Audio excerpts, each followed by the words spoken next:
Bismillahirrahmanirrahim. We start another paper. This is the November 22 paper 1-1 and this is the first video which will contain questions 1 to 20.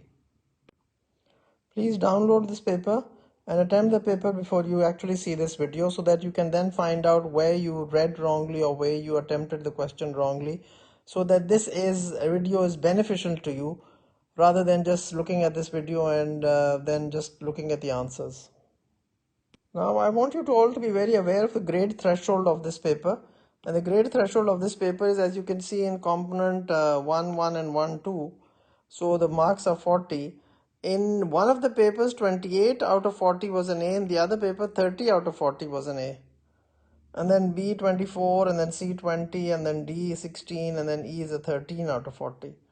So you must know these grade boundaries so that then you know that how many mistakes can you actually do. You cannot do anything more than 5 mistakes. That is not possible. Otherwise, you're not going to get any grade. Now, as you all know, this is the paper 1 multiple choice and it's for 1 hour. And there are 40 MCQs in this. So there are 40 questions and you have to answer A, B, C, D. One of the ones you have got to tick on the answer sheet. Please remember these papers, you can do rough work on these papers, because these papers do not go back to Cambridge. It's only your answer sheet which is going to go back to Cambridge. Now let's read through question number 1. The diagram shows cells from a plant leaf which structures contain a high concentration of magnesium. Now, where is magnesium present? Magnesium is part of the chlorophyll molecule, just like we say iron is part of the hemoglobin molecule. But the hemoglobin is inside the red blood cell. So the magnesium is the chlorophyll. Where is the chlorophyll present? Chlorophyll is present inside the chloroplast. So A is the nucleus, B is the chloroplast, so the answer is B. But why is C wrong? C is the cytoplasm of one of the spongy mesophyll cells. And why is D wrong? Because D is a xylem vessel.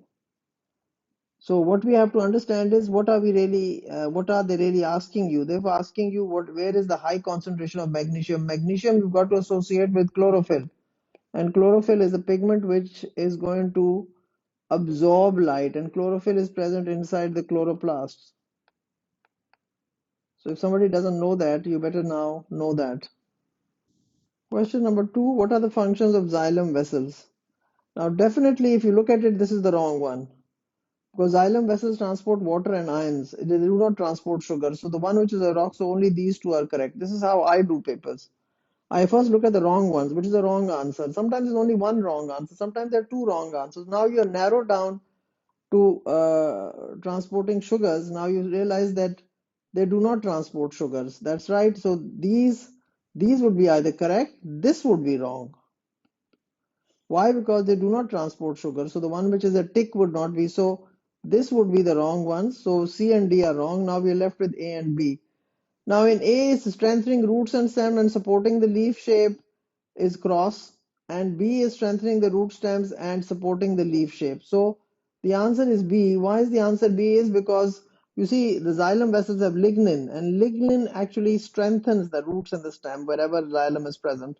And because in the leaf also you have the midrib and the network of xylem and vessel, so that is also going to support the leaf shape. Because you see, this is the leaf, this is the midrib. Now this also carries the water, and it's got the xylem and the phloem.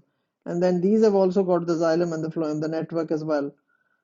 So what you have to understand is that the xylem is got the lignin, and the lignin is going to strengthen the root and stems, and also it's going to support the leaf shape. You know, this shape of the leaf, this is so broad, the lamina.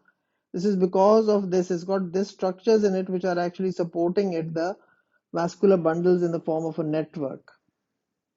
Then coming to question number 3, the diagram shows a typical plant cell which has been in a concentrated salt solution for 10 minutes.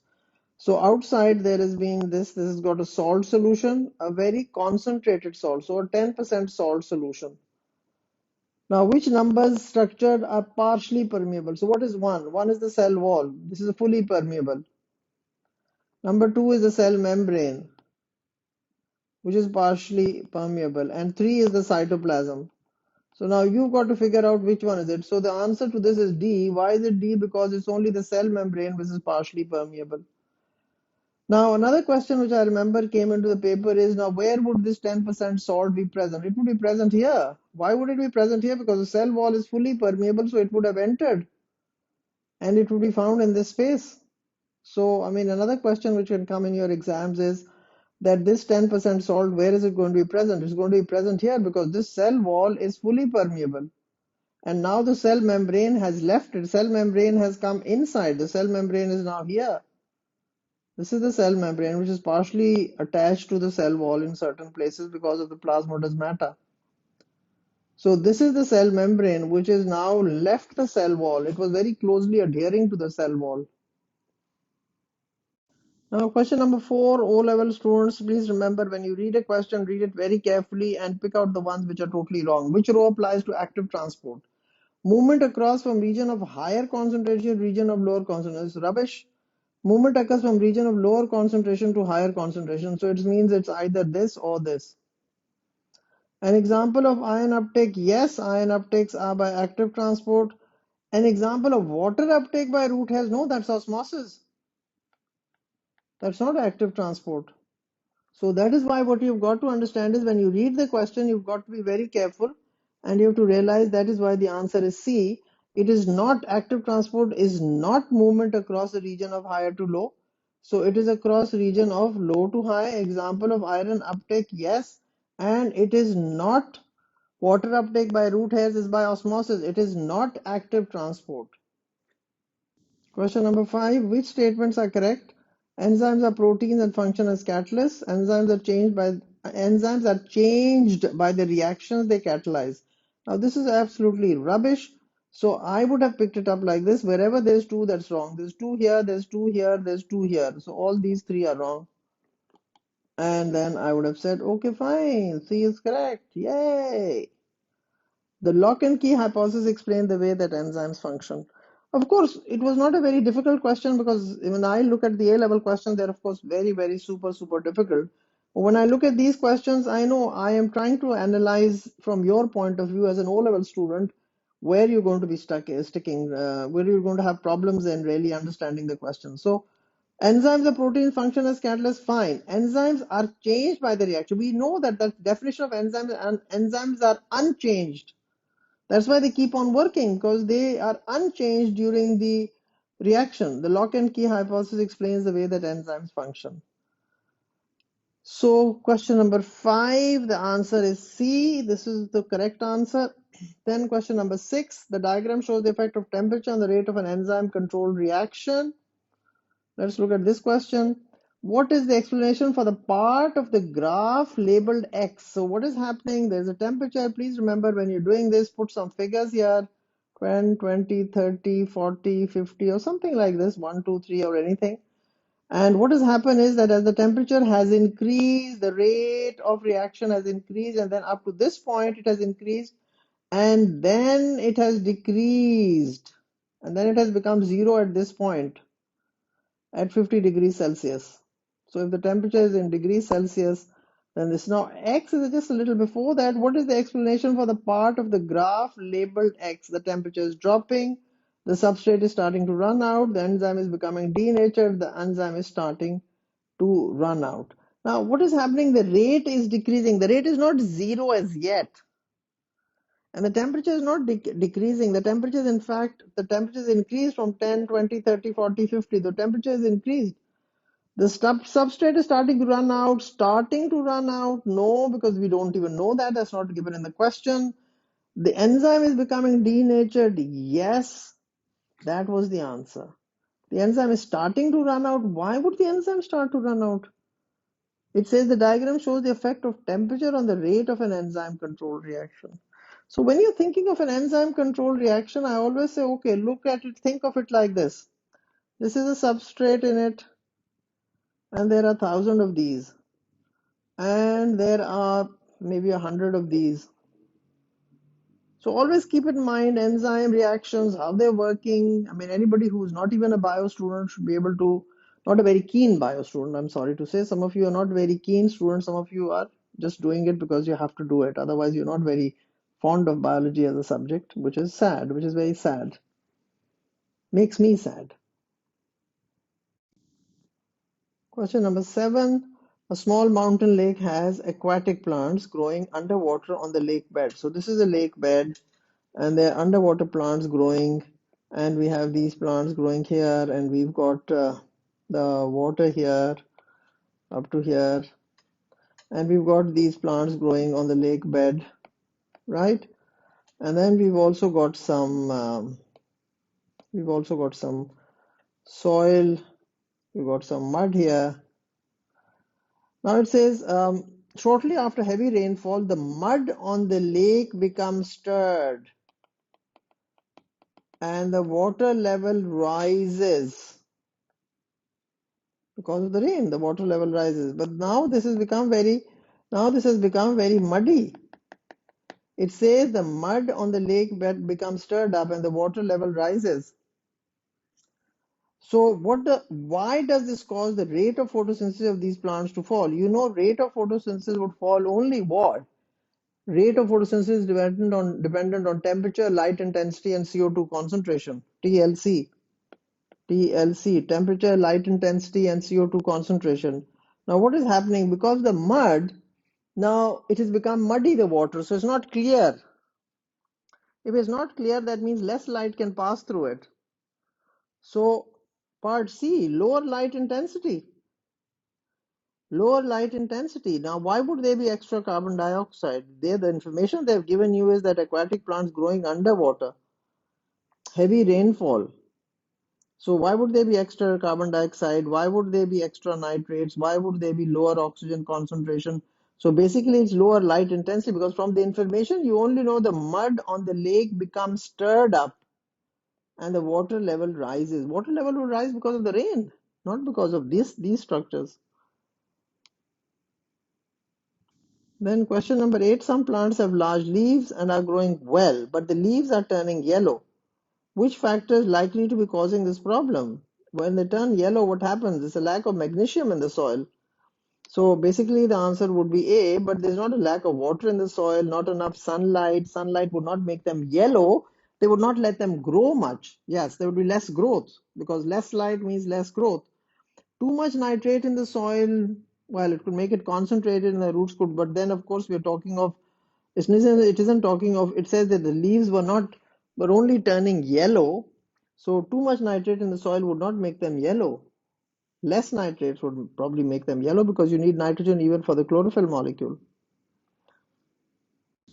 Then coming to question number 9, which row shows the average daily energy requirements for the people in the table?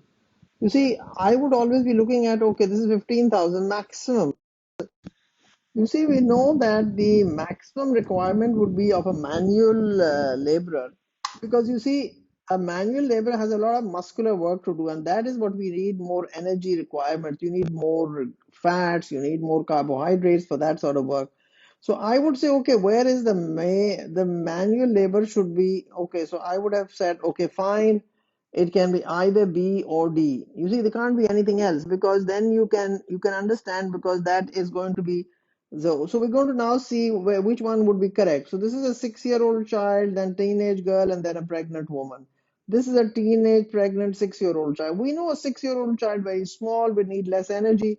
So that is why we would of course be very clear about it and think of it as the answer would be B, because you can see the age, 6-year-old child, teenage girl, more than the 6-year-old child, and the pregnant woman of course much more, because the pregnancy of course also exerts a toll and more energy is required for the growth of the fetus when the woman is pregnant. Now, question number 10, a wonderful question, really checks how good a student you are, or how changad a student you are, or how lazy a student you are. The diagram shows an experiment. There's a beaker, there's a partially permeable membrane, and inside this partially permeable membrane, there is lipase and cooking oil. Now, you know, cooking oil would have fat, and the fat would be converted under the effect of lipase into what? Fatty acids. So, what would they do to the pH? They would lower the pH, fatty acids plus glycerol. Now, you have to realize also inside this you have an enzyme lipase, and lipase are proteins.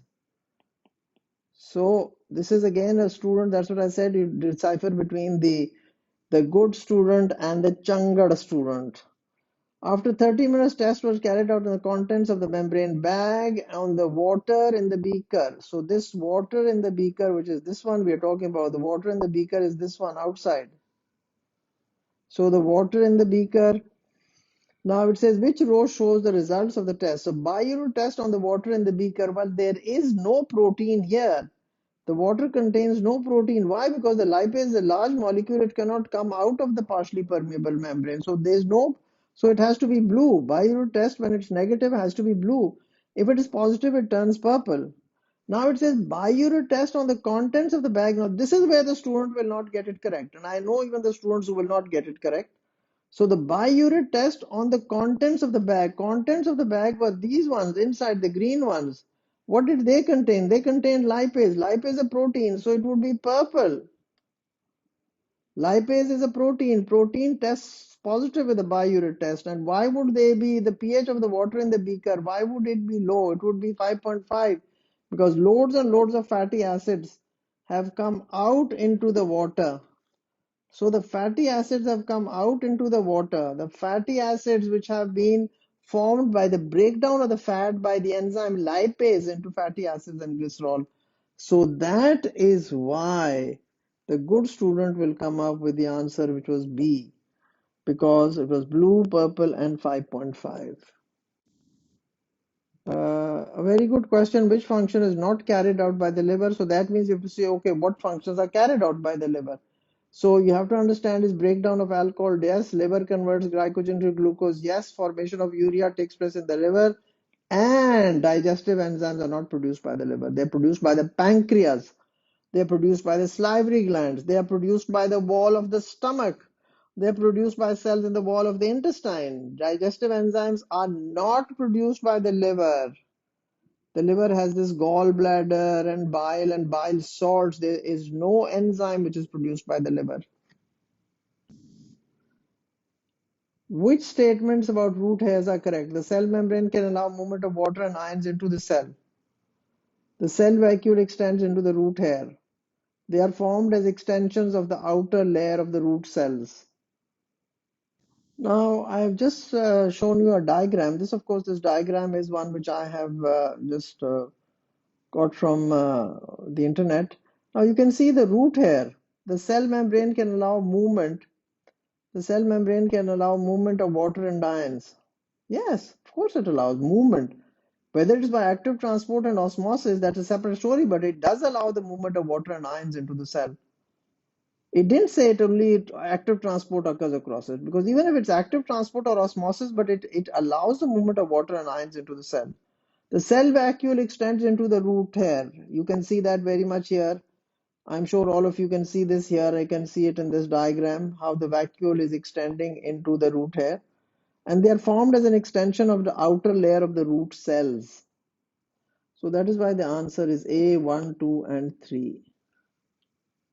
Now let's look at this question number 13. It's a little challenging. The graph shows the transpiration rates of two plants during one day. Both plants were grown under the identical conditions.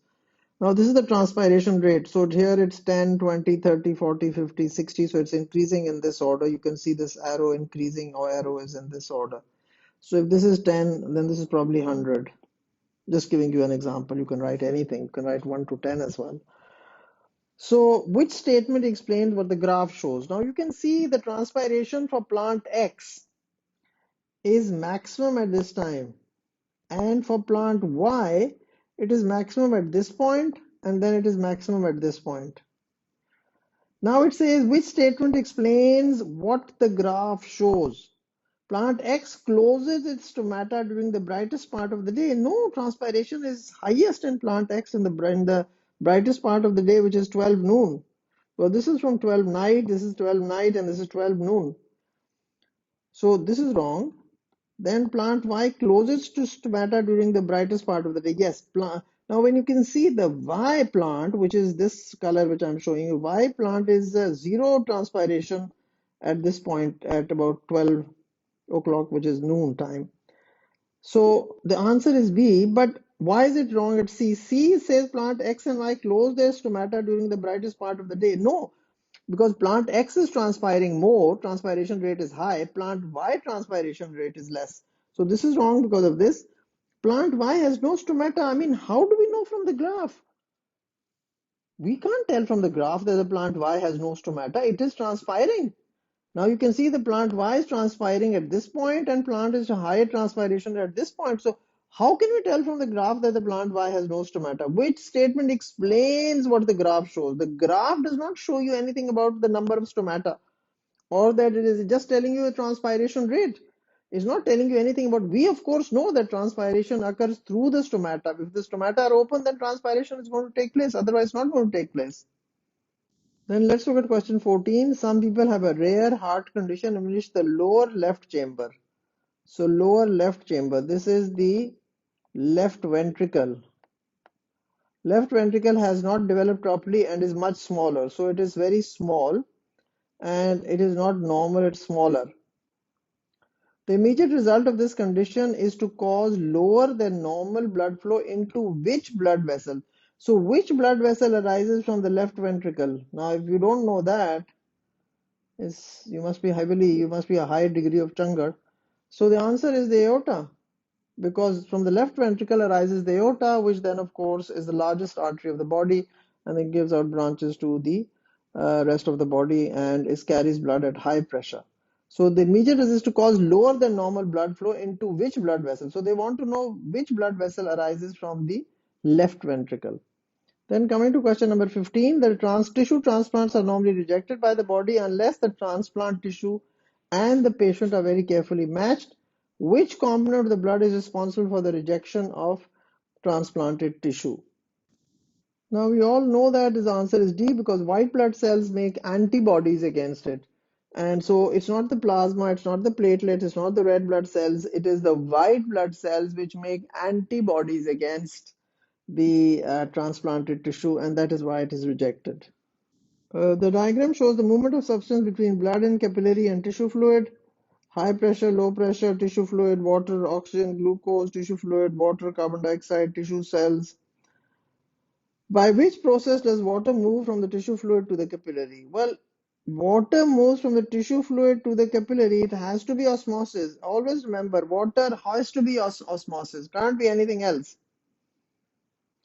Movement of water is always by osmosis. It says by which process. It didn't say what are the factors which enhance the osmosis. That would of course come into the pressure and all that story. But please remember, process by which water moves, it has to be osmosis, nothing else. Question 17. An experiment is set up as shown. Test tubes 1 and 2 contain lime water. So 1 contains lime water, 2 contains lime water.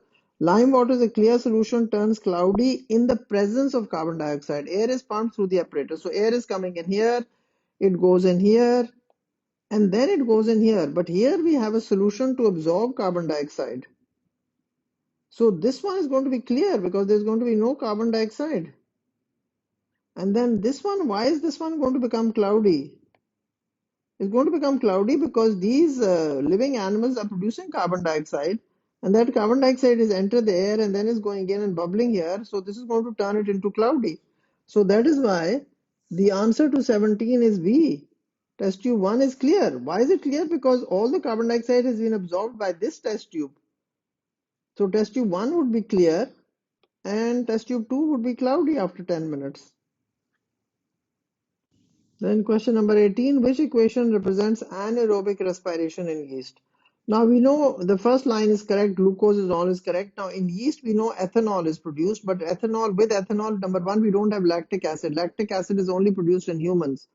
So that is wrong, but there is ethanol and there is carbon dioxide. So that is why the answer is D, because it produces ethanol and carbon dioxide. That is why we used yeast in baking for making bread, because it makes the dough rise, and it's the carbon dioxide which makes the dough rise. The graph shows the rate and depth of breathing at rest. So this is the one at rest. Which graph shows the rate and depth of breathing during exercise? You know the rate and depth both increase.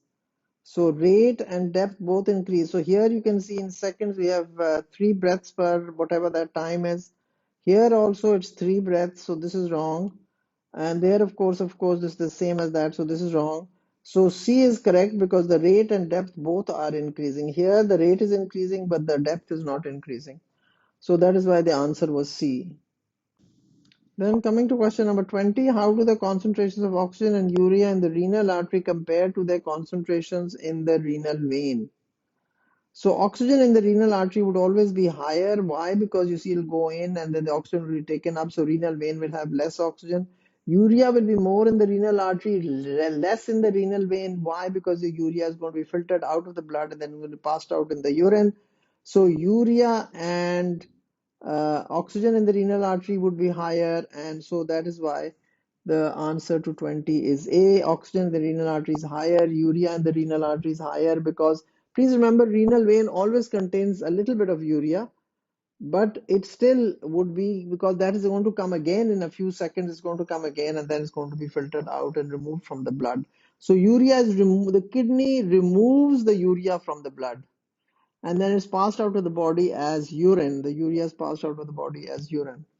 Now that completes this uh, 20 questions. Thank you, and please do subscribe.